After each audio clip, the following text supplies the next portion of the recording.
할렐루야. 우리 옆 사람과 인사합시다. 하나님을 기대합시다. 하나님 말씀 찾겠습니다. 창세기 16장 4절에서 14절입니다. 창세기 16장 4절에서 14절.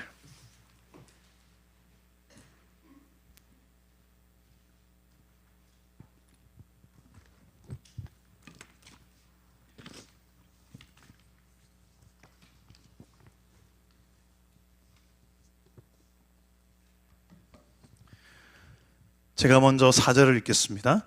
아브라함이 하갈과 동침하였더니 하갈이 임신하매 그가 자기의 임신함을 알고 그의 여주인을 멸시한지라. 사레가 아브라함에게 이르되 내가 받는 모욕은 당신이 받아야 옳도다. 내가 나의 여종을 당신의 품에 두었거늘 그가 자기의 임신함을 알고 나를 멸시하니 당신과 나 사이에 여호와께서 판단하시기를 원하노라. 아브라함이 사레에게 이르되 당신의 여종은 당신의 수중에 있으니 당신의 눈에 좋을 대로 그에게 행하라 하며 사레가 하갈을 학대하였더니 하갈이 사레 앞에서 도망하였더라. 여호와의 사자가 광야의 샘물 곁 곧 술길샘 곁에서 그를 만나 이르되 사레의 여종 하갈아 네가 어디서 왔으며 어디로 가느냐. 그가 이르되 나는 내 여주인의 사레를 피하여 도망하나이다. 여호와의 사자가 그에게 이르되 내 여주인에게로 돌아가서 그 수하에 복종하라. 여호와의 사자가 또 그에게 이르되 내가 네 씨를 크게 번성하여 그 수가 많아 셀 수 없게 하리라. 여호와의 사자가 또 그에게 이르되 내가 임신하였은즉 아들을 낳으리니 그 이름을 이스마엘이라 하라. 이는 여호와께서 내 고통을 들으셨음이니라. 그가 사람 중에 들나귀 같이 들이니 그의 손이 모든 사람을 치겠고 모든 사람의 손이 그를 칠지며 그가 모든 형제와 대항하여 살리라 하니라. 하갈이 자기에게 이르시 여호와의 이름을 나를 살피시는 하나님이라 하였으니 이는 내가 어떻게 여기서 나를 살피시는 하나님을 배웠는고 함이라. 함께 읽겠습니다. 이러므로 그 샘을 부엘라 헤로이라 불렀으며 그것은 가데스와 베레 사이에 있더라. 아멘. 오늘도 말씀으로 찾아오시는 주님 만나기를 축복합니다. 오늘 제가 2명의 태신자를 집으로 찾아뵈었습니다. 참 힘겨운 인생을 살고 있었습니다. 한 분은 정말 죽지 못해서 제가 삽니다, 이런 고백을 하는 분이셨고요.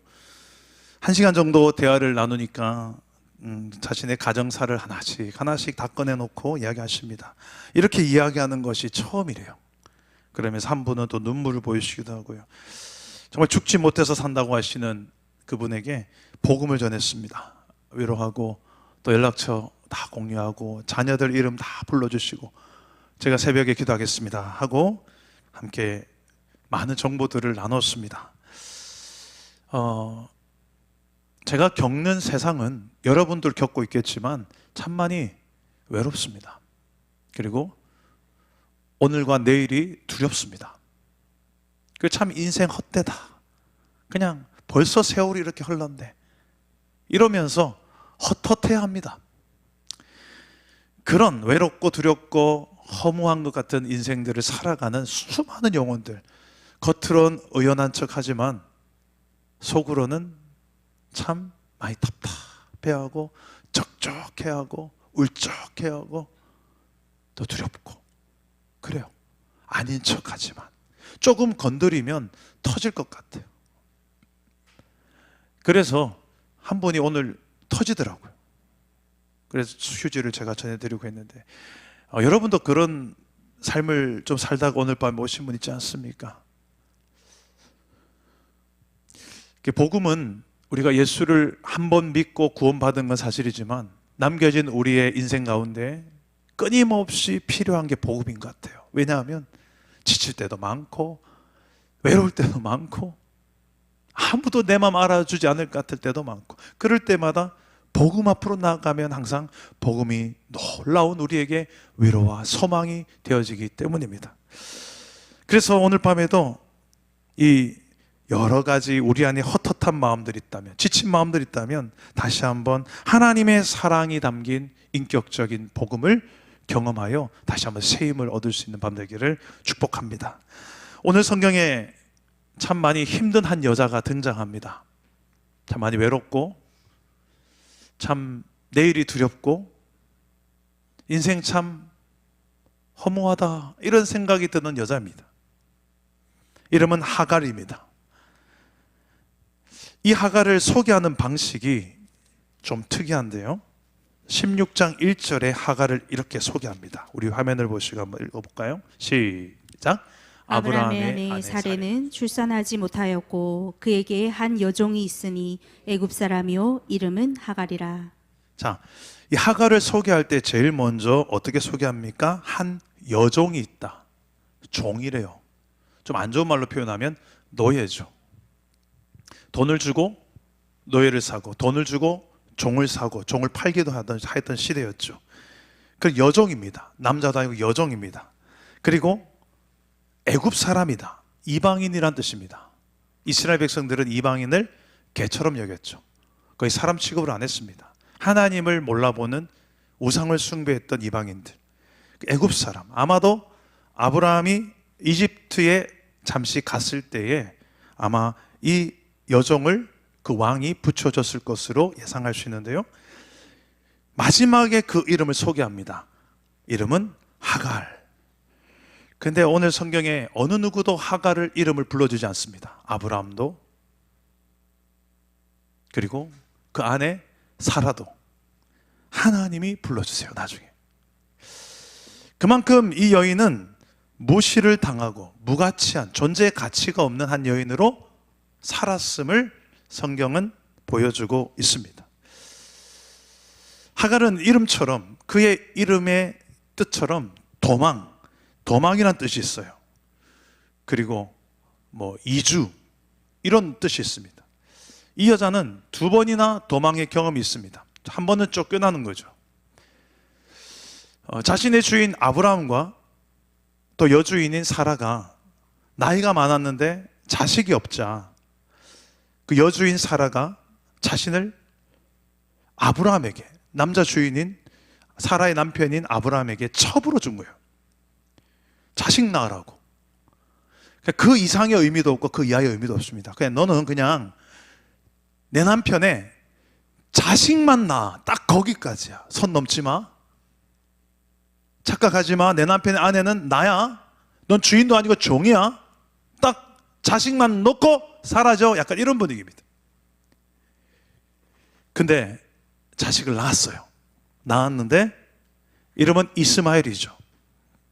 그 이스마엘을 임신했을 때 이 여종 하갈은 태도가 바뀝니다. 자신의 여주인 사라를 무시하고 멸시합니다. 왜 그랬을까요? 그냥 우리 상상력을 좀 동원해 볼 필요가 있습니다.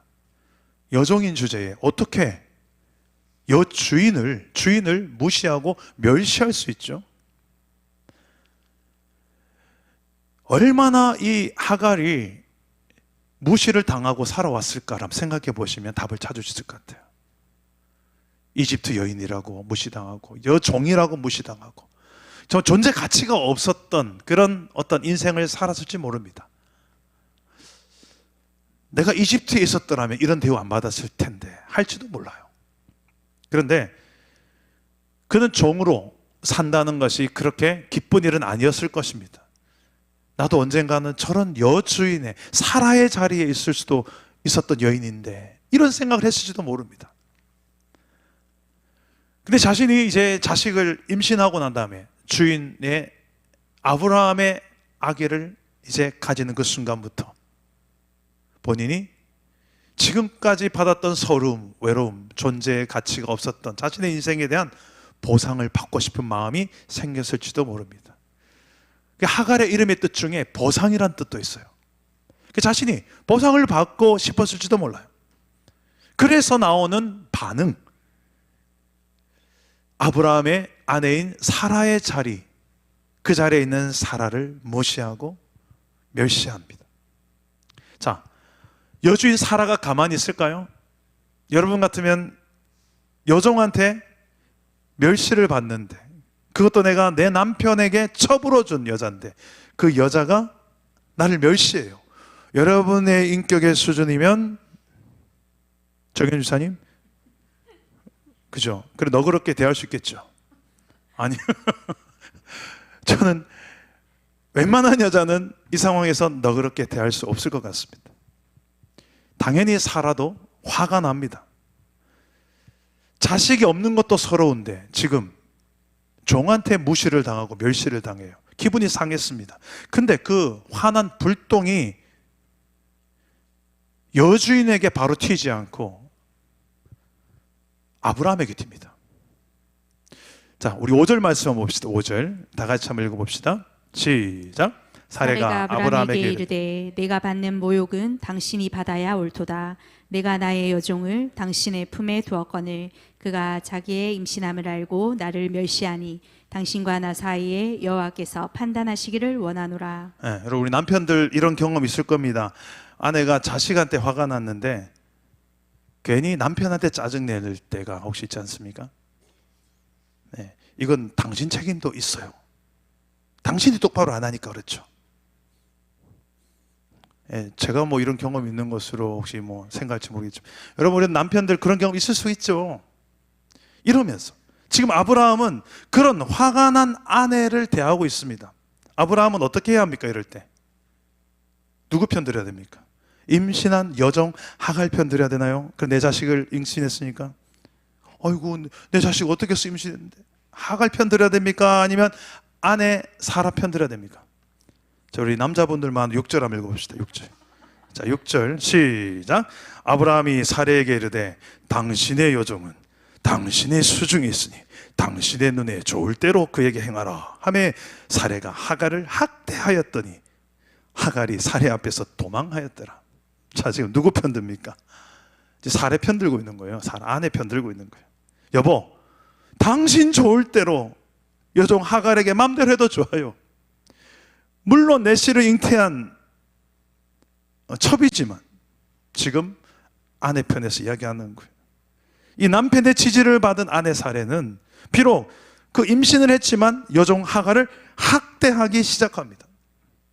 야, 하갈, 일로 와. 그때부터 이제 엄청난 이제 학대전이 시작됩니다. 이 학대를 피해서 광야로 이젠 도망치기 시작합니다. 하갈은. 여러분, 광야에서 물 구하기 힘들고 먹을 것 없는 그런 곳에서 배는 불러오고 물 없고 먹을 것 없는 이 광야에서 홀로 더벅더벅 걸어가는 여종 하갈을 한번 상상해 보십시오. 어떤 심정이었을까요? 죽고 싶은 심정이었을 거예요. 지금 고향 땅 이집트에서 내가 여종, 노예로, 여종으로 이렇게 온 것도 참 서러운 일인데 이제 주인의 아이를 임신하는 첩으로 내가 그냥 갈 수밖에 없었던 자신의 의지가 전혀 들어가지 않습니다. 그것만 해도 너무 서러웠는데 이제 여주인이 나를 학대해. 그 도망치면서 정말 죽고 싶었을 것입니다. 아니, 뱃속의 아기 때문이라도 죽지 못해서 살았을 겁니다. 얼마나 서럽고 외롭고 힘들었을까요? 우리도 그렇습니다. 인생 살다가 이런 현실이 다가올 때가 있습니다. 그 현실, 정말 죽고 싶은 현실인데 죽을 수는 없고 죽을 수 없는 그 이유 때문에 그냥 살아가는 것 뿐일 때가 있지 않습니까? 그럴 때 혹시 여러분 인생에 있진 않았습니까? 그런 내 인생의 가장 절망스러운 순간, 인생의 가장 밑바닥을 낄 때, 더 이상 버틸 수 없을 것 같을 때, 건들면 터질 것 같을 때, 이제 나의 끝이다, 이게 내 한계다, 더 이상은 못 참겠다 하는 그때 우리는 그것을 끝이라고 말합니다. 이제 끝이다, 더 이상은. 근데 성경에 그런 사람 많이 등장해요. 근데 성경은 뭐라고 말하냐면 그게 끝이 아니라고 말합니다. 하나님의 시작이라고 말합니다. 나의 끝. 네, 그게 하나님의 시작이 될 때가 너무 많아요. 하나님이 또 찾아오십니다. 그 순간을 놓치지 않고. 우리 7절과 8절 말씀입니다. 우리 한번 읽어보겠습니다. 시작. 여호와의 사자가 광야의 샘물 곁 곧 술 길샘 곁에서 그를 만나 이르되 사레의 여종 하갈아 내가 어디서 왔으며 어디로 가느냐.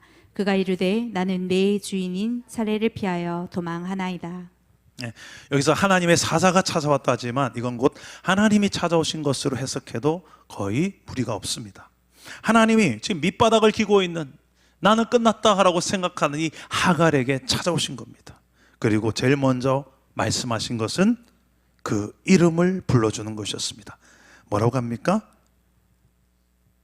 하갈아, 하갈아. 누구도 내 이름 불러주지 않았는데, 이 존재감 없는 여인이었는데 그냥 여종, 이집트 이방인. 근데 하갈아, 하나님은 그 이름을 아셨어요. 이름을 불러주셨어요. 성경에 보면 이런 대목들이 많습니다. 예수님도 12년간 혈루증으로 고생했던 여인, 그 어떤 의사도 고칠 수 없었고 재산 다 날린, 그런데도 아직 효험이 없어서 고통하는 그 여인을 고쳐주실 때 그 여인을 기어이 찾아내서 첫 마디가 뭐냐면 딸아, 딸이라고 불러줘요. 이 부정한 여인, 혈루증은 그 당시 이스라엘 사회의 부정한 여인이었습니다. 그래서 격리가 될 수밖에 없는, 그 사회적으로 되게 외로운 여인이었어요. 상종을 안 하려고 했죠. 근데 예수님은 나무랄 줄 알았는데, 호되게 호통칠 줄 알았는데 딸이라고 따뜻하게 불러주는 거죠. 하나님은 그러세요. 당연히 책망부터 하실 것 같은데 예수님도 그렇죠. 부활한 주님을 만났을 때 그들은 다 배신했던 제자들인데 예수님은 갈릴리 호숫가에서 숯불구이를 준비하시고 얘들아 먹자, 아침 조반을 준비하시면서 식사부터 먹이고 그 다음에 야단치신 게 아니라 베드로 보고 네가 나 사랑하냐 3번이나 물어보시면서 따뜻한 주님께서 주신 그 메시지들이 얼마나 위로가 되고 격려가 됩니까? 하나님은 그렇게 이 하갈도 그의 이름을 불러주십니다. 저는 여러분들 우리 자녀들에게 이름을 자주 불러주기도 하지만 아들아, 딸아 이렇게도 좀 많이 불러주셨으면 좋겠어요. 성경에 보니까 이 자녀를 부를 때 하나님께서 이렇게 딸아 이런 표현들이 너무 따뜻하게 다가오지 않습니까? 전 그래서 제 아들 은석이나 다혜한테 자주 그럽니다. 아들아, 딸아. 그때마다 하나님의 심정으로 부를 때가 참 많아요. 그게 뭐 잘한 일이 있을 때 부르기도 하지만 때로는 뭐 책망하고 싶을 때도 그 의미를 담아서 아들아 라고 부르죠. 오늘 밤에도 우리가 만날 하나님은 내 이름을 불러주시며 찾아오시는 하나님입니다. 아들아, 그리고 건준아, 내 이름을 부르며. 내가 하나님을 찾지 않았어요. 근데 내 고통을 아세요. 보세요. 들으세요. 그리고 찾아오셔서 내 이름을 부르며 찾아오시는 분, 하나님이십니다. 이 내 이름을 부르며 찾아오신 하나님을 향한 하갈의 반응은 어떨까요? 우리 13절과 14절입니다. 하갈은 어떻게 반응하는지 보십시오. 다 같이 읽겠습니다. 시작. 하갈이 자기에게 이르신 여호와의 이름을 나를 살피시는 하나님이라 하였으니 이는 내가 어떻게 여기서 나를 살피시는 하나님을 배웠는고 함이라. 이러므로 그 샘을 브엘라 헤로이라 불렀으며 그것은 가데스와 베레 사이에 있더라. 자, 하갈은 자신의 이름을 불러주는 하나님을 향하여서 자신도 그 지역을 이름을 짓습니다. 나를 감찰하신 하나님, 이런 뜻이 담긴, 나를 살피신 하나님이란 뜻으로 그 우물을, 그것의 이름을 이제 브엘라 헤로이라고 이름을 짓습니다. 세상에서 어떻게 보면 나 같은 별 볼 일 없는 존재, 나를 하나님은 소중하게 여기신다고 성경에 기록되어 있어요. 난 널 위해서라면 내 하나밖에 없는 아들 예수까지도 십자가에 내어줄 수 있을 만큼 넌 나의 소중한 자녀란다. 이게 복음이죠. 그래서 이 복음은 이 땅에는 모든 이 위로가 필요한 영혼들에게 위로가 됩니다. 외로움과 두려움과 험함 속에 있는 영혼들에게 복음 속에 담긴 하나님의 그 위로가 그 어떤 영혼도 위로하지 못할 영혼이 없습니다. 오늘 밤에 그런 주님의 위로를, 복음 안에 담긴 위로로 나에게 찾아오셔서 내 이름 불러주시고 나의 위로하신 주님을 경험하시기를 축복합니다. 하나님은 이 하갈의 이름을 부르면서 두 번째는 질문을 합니다. 어떤 질문을 할까요? 네가 어디서 왔으며 어디로 가느냐? 자, 나는 네, from입니다. 어디로부터 왔느냐. 그 다음은 어디로 가느냐. 하나는 과거입니다. 그리고 앞으로 갈 미래입니다. 여기 하갈은 어떻게 대답합니까? 하갈은 반쪽짜리 대답을 합니다. 나는 내 여주인 사례를 피하여 도망하나이다. 나는 지금 도망자 신세입니다. 이 하갈의 이름의 뜻에 도망이란 뜻도 있거든요. 나는 지금 내 이름처럼 난 도망자 신세입니다. 근데 이 답은 반쪽짜리 대답이죠. 어디서 왔는지만 이야기하는 겁니다. 내 과거만 이야기하는 겁니다. 내 아픔만 알고 있는 거예요. 과거의 상처에만 늘 매여 있습니다. 그 상처에 붙들려서 사는 인생입니다. 그래서 오늘이 또 괴롭습니다. 여차하면 그 상처 끄집어내서 그 힘든 과거 상처와 결핍 끄집어내서 내 인생은 이거밖에 안 돼. 난 여기서 못 벗어날 거야. 그 과거형 인생을 사는 인생이 있습니다. 내가 겪어보니 나는 왜 이런 일을 겪었는지 모르겠어요 하고 늘 그 상처 안에 갇힌 인생을 살아가요. 하나님 그걸 원하지 않으세요. 자, 어디로 가느냐가 더 중요하죠. 어디서 왔으면 어디 있지만 어디로 가느냐. 하갈은 여기에 대한 대답이 없습니다. 왜 그랬을까요? 자신은 친정인 이집트로 가는지도 지금 몰라요. 그냥 막연히 집을 놨지만 갈 곳이 없어서 광야에서 방황하고 있는 중일 수도 있습니다. 여러분 인생은 어떻습니까? 내 인생 과거만 있고 현실은 방황 중. 내일에 대해서 장담할 수 없으니까 그냥 말하지 않을래요. 나 이렇게 살아갈래요. 그것도 말하지 않을래요. 그럼 내일을 말하기가 두려운 인생이 있습니까? 왜? 불안하니까. 답을 못하는 거예요. 왠지 답하면 내가 책임져야 될 것 같고 부담스럽고, 소망에 대한 이야기를 하면 그냥 위축되고 먼 산 쳐다보고, 그 현실이 힘든데 뭐 현실이 부담스럽고 그냥 늘 과거에 탁 족쇄치여서 이렇게 살고 있는데 뭔 놈의 내일이에요. 나한테 그냥 두려운 내일이 두려 내일 말도 하지 마세요. 벌벌벌 떨어요. 내일에 대해서. 왜 그렇습니까?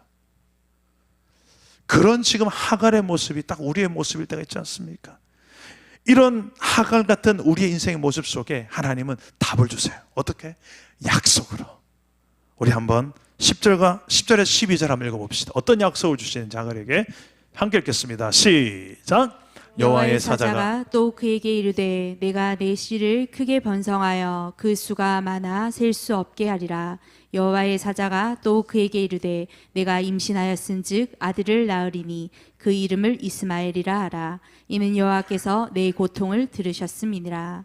그가 사람 중에 들나귀 같이 되리니 그의 손이 모든 사람을 치겠고 모든 사람의 손이 그를 칠지며 그가 모든 형제와 대항해서 살리라 하니라. 야, 아멘. 이 약속이 지금 하갈에게 있어서, 내일에 대해서 말하기 두려운 이 하갈에게 있어서 얼마나 위로가 되고 소망이 되는 약속인지 모릅니다. 지금 하갈의 제일 큰 고민은 뭘까요? 제 뱃속에 있는 아기와 자신의 내일에 대해서 과연 살 수나 있을까? 이 광야에서 물 한 방울 구하기 힘든 이 현실 속에서 살 수나 있을까? 이런 고민하고 있는 그에게 무엇을 약속합니까? 네 씨를, 네 뱃속에 있는 아기를 통해서 크게 번성할 것이다. 그 수가 많아서 셀 수 없을 것이다. 약속하십니다. 그리고 아들을 낳을 것이고 이름을 이스마엘이라고 해라. 이름까지 정해주세요. 아니, 이건 나중에 하셔도 될 이야기 아닌가요? 아들 놓고 난 다음에. 아직 뱃속에 있는데 미리 이름을 정하는 경우가 있습니다. 저도 그럴 때가 있었어요. 저도 우리 은석이, 다혜 둘 다 이름을 미리 정하면 좋겠지만, 은석이는 원래는 석자 돌림이라서 이건 원래 제가 석이라는 이름을 안 쓰고 싶었어요. 섬석자예요. 돌석 아닙니다. 섬석자를 아버지가 계속 고집을 해서 그 돌림자 안 쓰면 그거 명문 가정에서 그런 거 안 된다고 그러면서 막 그러시면서, 그러면 너무 중요하게 여기셨죠. 되게 유교적이시죠, 한 번씩 보면. 근데 그래서 저도 어쩔 수 없이 아들 이름은 석자 돌림을 찾다 보면서 이름 고민 많이 했습니다. 아들 이름은 원래는 더 멋진 이름이 있었어요. 그 이름을 딱 정해놨는데, 딸 이름은 딸이 태어나기 전에 이름 미리 정해놨죠. 다혜라고. 근데 첫째가 딸이 나올지 아들이 나올지 몰랐습니다. 근데 아들이 나왔고, 딸은 안 나오는데 이름부터 정해놓으면 어떻게 하나. 다행히도 둘째가 딸이 나왔어요. 그래서 아들, 딸 이름을 정하면서 참 많은 고민을 했었어요. 근데 미리 이름을 정한다는 것은 아직 나오지도 않는데 그 딸인지 아들인지도 모르잖아요. 근데 분명하게 아들이고 아들의 이름으로 이스마엘을 주시는 것은 확실하게 주겠다는 거잖아요. 그만큼 이 하갈에게 확신을 주고 싶은 거예요. 네 아들 안 죽어. 죽는 정도가, 사는 정도가 아니라 어마어마한 자손을 번성하게 될 거야. 큰 민족 이룰 거야. 그 수가 많아 못 세할 정도야. 그러면서 그 이름이 이스마엘인데, 이스마엘 뜻이 뭐냐? 여호와께서 네 고통을 들으셨다. 이 하갈의 고통을 하나님께서 다 듣고 아신다는 거예요. 여러분, 진짜 고통이 뭔지 아세요? 진짜 고통은 내가 힘든 그 자체가 진짜 고통이 아니에요. 그것보다 더 큰 고통은 뭐냐면, 내가 힘든데 아무도 힘든 걸 안 알아주지 않을 때, 아무도 모르는 것 같을 때, 심지어 내 옆에 남편도 모르고 아내도 몰라. 내 자식은 당연히 모르겠지. 아무도 내 아픔을 몰라주는 것 같을 때, 내 힘듦을 모르는 것 같을 때, 그때가 제일 큰 고통이에요. 근데 하나님은 지금 뭐라고 합니까? 여호와께서 네 고통을 들으셨다. 이스마엘, 난 네 고통을 다 안다. 하나님은 그렇게 하갈의 힘든 현실을 보셨고 들으셨고 공감하셨습니다. 그러면 우리는 힘들 어떤 현실도 좀 견딜 만한 힘을 얻습니다. 여러분, 오늘 저와 여러분의 고통과 눈물도 하나님은 아시고 들으십니다. 나의 모든 죄와 고통을 대신 당하기 위해 하나님은 하나밖에 없는 아들을 이제 십자가의 길을 걷게 하시면서 결국 죽게 하셨는데요. 이 과정을 우리 인생이 좀 이렇게 묵상하다 보면요, 누구를 위한 고통인가? 결국 성경은 저와 여러분의 죄 때문이라고 하는데, 가만히 묵상하다 보면 우리가 당해야 될 고통을 예수님이 대신 당하는 거거든요. 그 수치와 모욕과 긴 고통, 큰 고통을. 그러다 보니 하나님께서 내 고통을 누구보다도 잘 아시겠구나. 이 십자가의 그 깊이 묵상하는 우리의 그 묵상을 통해서 하나님은 큰 위로를 주십니다. 하나님은 하갈을 위로하는 것만, 하갈을 위로만 하지 않고요, 이제는 위로한 다음에 그 다음 넥스트 스텝으로 넘어갑니다. 그 다음은 주인에게로 돌아가라. 충분한 위로가 되면 그 다음은 현실로 돌이킵니다. 우리 9절 말씀 보겠습니다. 9절입니다. 시작. 여호와의 사자가 그에게 이르되 내 여주인에게로 돌아가서 그 수하에 복종하라. 여주인에게로 돌아가래요.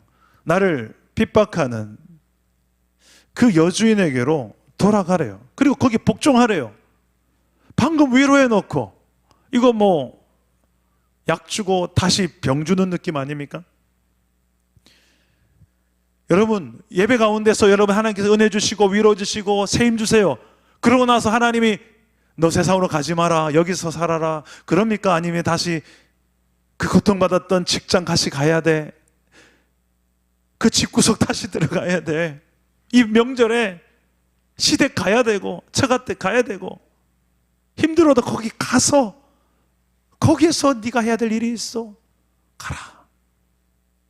하나님은 위로하시고 약속 주셔서 다시 삶의 현장으로 보내십니다. 거기는 우리가 좀 힘들어서 찢기고 상하고 피 흘릴 수 있는 곳이에요. 삶의 현장은 그렇게 처절한 곳입니다. 그런데 성경을 보면 항상 그곳을 보내세요. 예수님도 제자들 데리고 변화산에 가서 영광스러운 모습 변화된 걸 보이세요. 와, 베드로는 너무 놀라서 이곳에 천막 셋을 치고 여기가 좋사오니 여기 있었으면 좋겠습니다 근데 예수님은 가자 하고 다시 산을 내려갑니다. 그 영광에 난 여기가 좋사오니 하는데, 아니, 고통스럽지만 힘들지만 처절한 그 현실도 또 들어가야지 그래야 세상을 살린다. 그래야 네 가정 살린다. 네 직장 바꿀 수 있다. 하나님은 우리를 그냥 유람선 타고 다니면서 아우 비 좋네, 아우 편하네, 그렇게 살라고만 우리를 부르시지 않았습니다. 전투함에서요, 딱 무장해서요, 가자, 오늘도 한판 싸우러 가자. 자, 영적 전쟁, 자, 싸울 준비 됐나? 자, 마귀가 나가자마자, 이 예배당문 나가자마자 으르렁대며 달리는데, 자, 준비됐나? 자, 나가자. 지난주에는 내가 9대1로 졌는데 이번 주는 내가 최소한 5대5는 가보자. 아니 6대4로 이겨보자. 아니 9대1로 이길지도 모른다.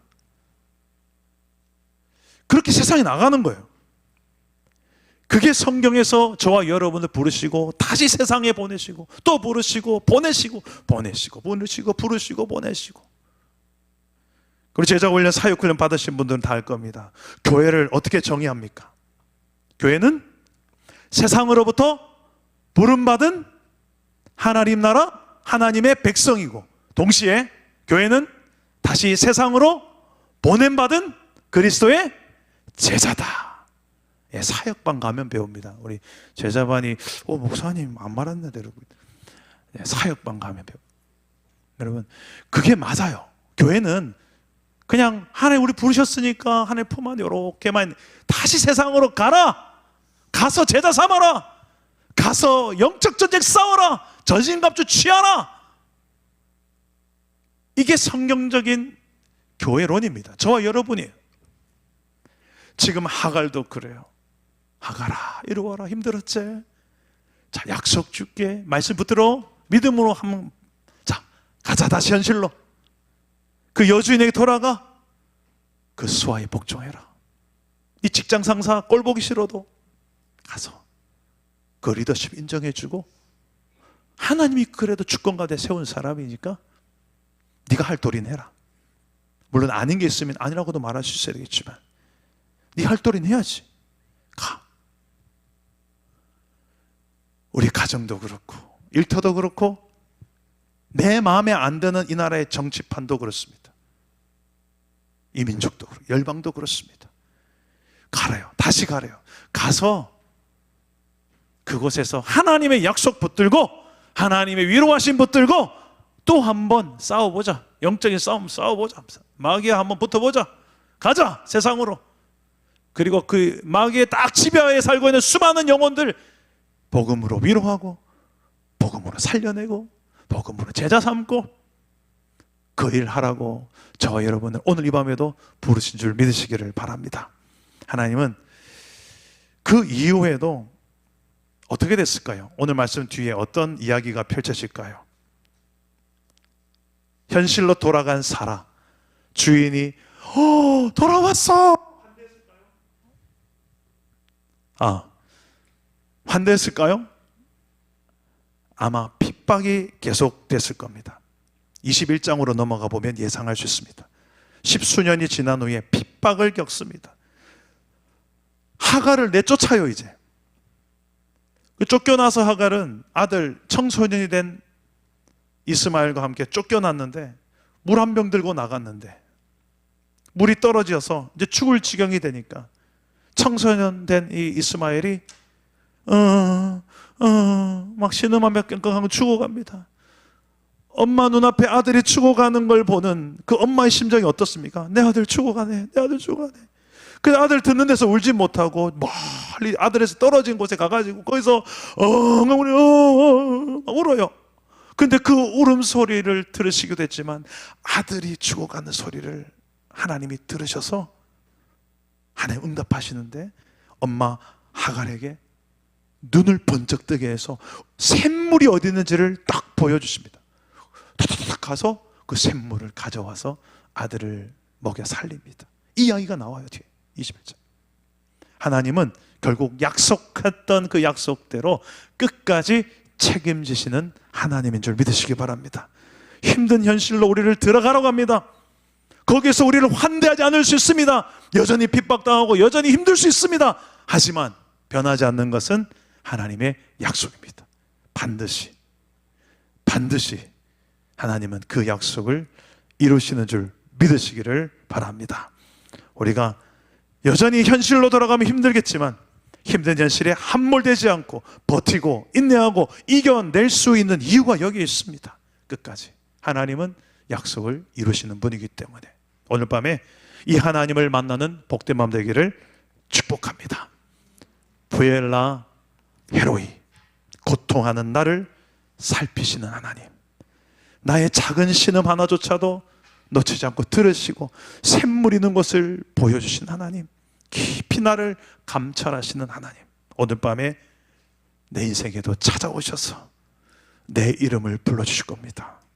그리고 목마른 내 마음에 다시금 걸어갈 힘이 되어지는 샘물을 허락하시고, 그 샘물이 무엇이냐고요?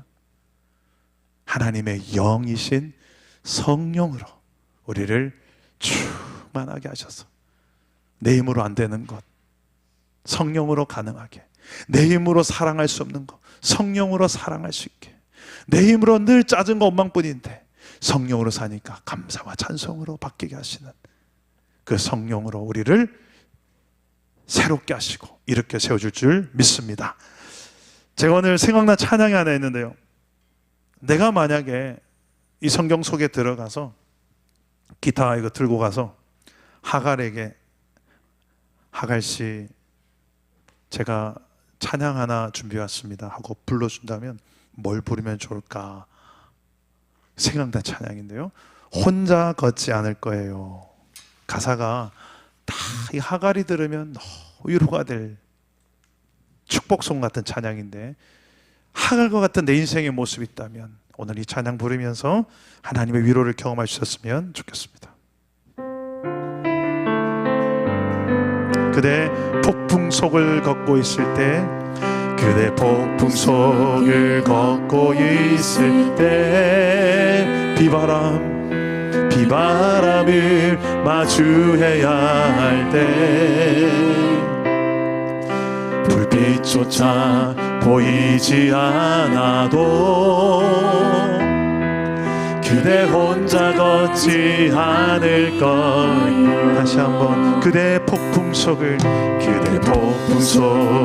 걷고 있을 때, 비바람을 마주해야 할 때, 불빛조차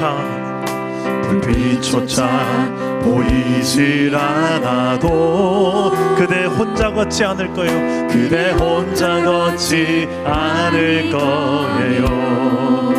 두려움 앞에서 하늘을 보아요. 외로운 그대여 걱정 마요. 꿈꾸는 그 길을 더 걷고 걸어요. 그대 혼자 걷지 않을 거예요. 두려움 앞에서 하늘을 보아요. 외로운 그대여 걱정 마요. 꿈꾸는 그 길을 더 걷고 걸어요. 그대 혼자 걷지 않을 것. 그대 폭풍 속을 걷고 있을 때, 그대 폭풍 속을 걷고 있을 때, 비바람을 마주해야 할 때, 불빛조차 보이질 않아도 그대 혼자가 아닙니다. 그대 혼자 걷지 않을 것. 두려움 앞에 있을 때마다, 두려움 앞에서 하늘을 보아요. 외로운 그대여 걱정 마요. 꿈꾸는 그 길을 더 걷고 걸어요. 그대 혼자 걷지 믿음으로 선포해 봅시다. 두려움 앞에 있을 때마다, 두려움 앞에서 하늘을 보아요. 외로운 그대여 걱정나요. 꿈꾸는 그 길을 또 걷고 걸어요. 그대 혼자 걷지 않을 거예요. 네, 우리 한번 기도합시다. 이 하갈처럼 우리도 절망 가운데 빠져서 한 걸음 떼기가 힘든 그런 순간이 올 때가 많습니다. 내 앞길이 보이지 않을 때 우리에게는 부엘라 헤로이가 내 인생에 필요합니다. 하나님은 내 인생 감찰하고 계시구나, 내 인생을 살피시고 계시구나, 내 인생을 포기하지 않으셨구나, 끝까지 지켜보고 계셨구나, 이게 믿어지는 현장이 내 인생의 부엘라 헤로입니다. 그 어느 누구도 내 이름 불러주지 않았지만 하나님은 내 이름을 불러주며 부엘라 헤로이에서 찾아오십니다. 그리고 우리 위로하시고 우리가 앞으로 걸어갈 만한 내일에 대해서 차마 말 못했던 불확실한 오늘과 내일에 대해서 하나님은 약속이라는 것을 통해서, 말씀이라는 걸 통해서 우리의 발에 등불 삼아 한 걸음 내디딜 수 있는 다음 길을 말씀해 주십니다. 그리고 현실로 돌아가게 하십니다. 힘든 내 가정의 현실, 일터의 현실, 이 나라 민족의 현실, 세계 열방의 현실, 이 시대의 현실 속에 다시 들어가라고 합니다. 고통스러운데요. 왜? 네가 가야, 너를 통해 그래야 세상을 살리지, 너를 통해 세상을 내 제자 삼지, 그래야 하나님 나라가 너를 통해 이루어지고 확장되지. 그러라고 난 널 불렀다고. 오늘 그 하나님의 그 부르심 앞에 하나님, 내가 위로가 필요하면 하나님 위로를 주실 것이고, 여러분 안에 식어진 사명감이 있다면 다시금 하나님께서 사명을 명확하게 말씀해 주실 겁니다. 오늘 그 약속을 붙들어야 된다면 하나님 약속을 주실 것입니다. 여러분들의 필요를 채우신 하나님을 기대하십시오. 그 하나님을 부르며 우리 기도하며 주 앞으로 나아갑시다. 주님, 3번 찾습니다. 주여, 주여, 주여. 내 아버지 하나님, 우리가 주님을 필요로 합니다. 오늘 밤에 하나님의 얼굴을 보시고 하나님의 이름을 부르며 찾아오시는 내 이름 부르며 찾아오시는 주님, 각 곳에서 찾아오셔서 나의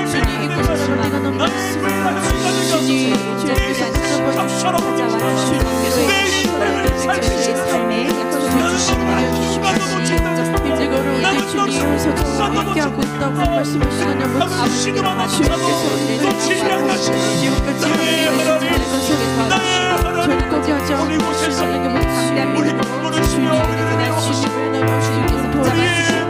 절거지 하지 않고 주님에게 불투명한 오늘에 대한 하나님께서 약속의 말씀, 우리 하나님의 믿음서 나아가게 하여 주옵소서. 흔들리기 싫은가, 무너지기 싫은가, 아니 하나님께서 약속을 주셔서 약속 붙들고 다시금 일어나게 할 줄 믿습니다.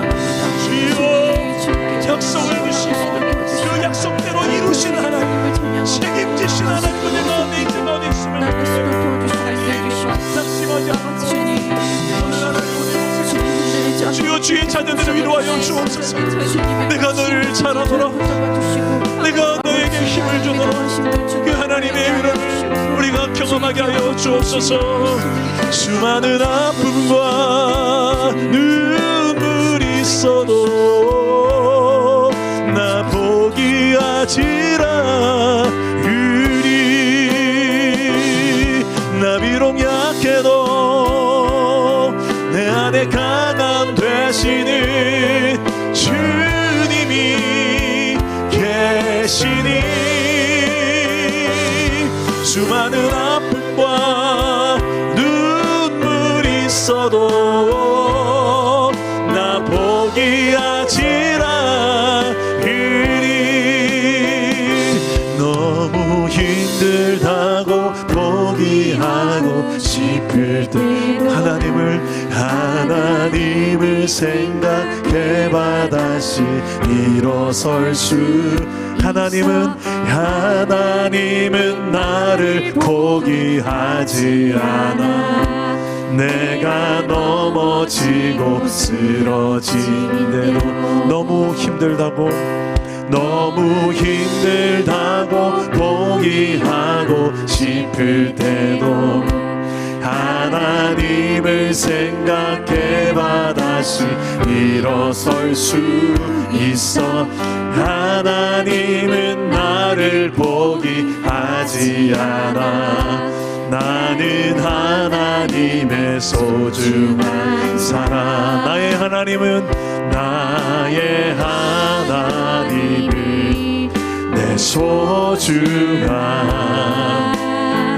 영혼의 아버지. 나를 놓치지 않네. 항상 돌보시네. 지금도 내 곁에 계시네. 나비로 약해도 내 안에 가담 되시는 주님이 계시니. 수많은 아픔과 눈물이 있어도 나 포기하지 않아. 나비로 약해도 내 안에 강함 되시는 주님이 계시니. 수많은 아픔과 눈물이 있어도 나 포기할. 우리 마지막으로 고백합시다. 나비록 약할지라도, 나비록 약해도 내 안에 강함 되시는 주님이 계시니. 수많은 아픔과 눈물이 있어도 나 포기하지 않으리. 기도합시다. 하나님, 솔직히 저는 내 안에 있는 아픔과 눈물을 이겨낼 자신이 없습니다. 저도 솔직히 하갈처럼 과거에 너무 많은 아픔이 있는 사람입니다. 아시지 않습니까? 그 누구도 위로가 안 됩니다. 솔직히 내게 주어진 현실밖에 안 보이고요, 이 아픈 과거밖에 족쇄로 차여져서 미래에 대한 소망을 저는 일도 말하기가 너무 힘듭니다. 혹시 그런 인생들이 있죠? 근데 그거 아십니까? 하나님은 그래도 우리의 고통을 아세요. 들으세요. 그래서 이스마엘이라는 이름을 주셨어요. 네 고통을 하나님 듣고 계신다. 네 고통을 하나님 다 알고 계신다. 그 고통을 아는 정도가 아니라 이렇게 동감하시고 공감하신다. 하나님, 나 홀로 아무도 모르는 줄 알았습니다. 내 아픔, 내 외로움, 내 고통 아무도 모르는 줄 알았습니다. 그런 내 아픔을 하나님이 아신다고 하시니 그 하나님 믿어지게 하시고, 하나님의 그 위로로, 그 하나님의 나를 알아주심으로 내가 다시 한 번 더 위로를 받고 일어날 수 있게 해달라고, 내 마음을 위로해 달라고. 하나님, 내 아픔 아시죠? 내 모든 형편 아시죠? 오늘 주님 앞에 여러분의 모든 형편을 토하면서 하나님, 내 마음을 위로해 달라고, 내게도 소망을 말할 수 있는 힘을 달라고, 그런 믿음 달라고, 이 시간에 주님 세 번 찾고 하나님의 약속 붙들고 소망을 향해 나아가는 인생 되게 달라고 우리 주님 세 번 찾고 한 번 더 기도합시다. 주님 찾습니다. 주여, 주여, 주여.